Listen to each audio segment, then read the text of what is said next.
में जो है हमने ये सारी चीज़ें डाल दी हैं। इसको हम अच्छे तरीके से करेंगे मिक्स।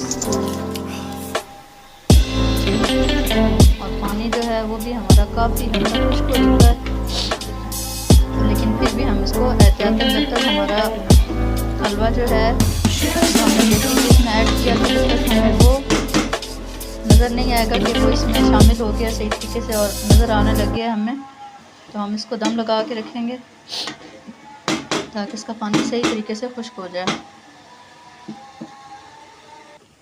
जी जनाब, वेलकम बैक।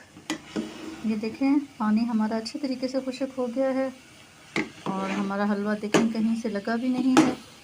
देखें, तो आप लोग भी जो है ज़रूर ट्राई करें और हमें बताएं कि आपका हलवा कैसा बना है।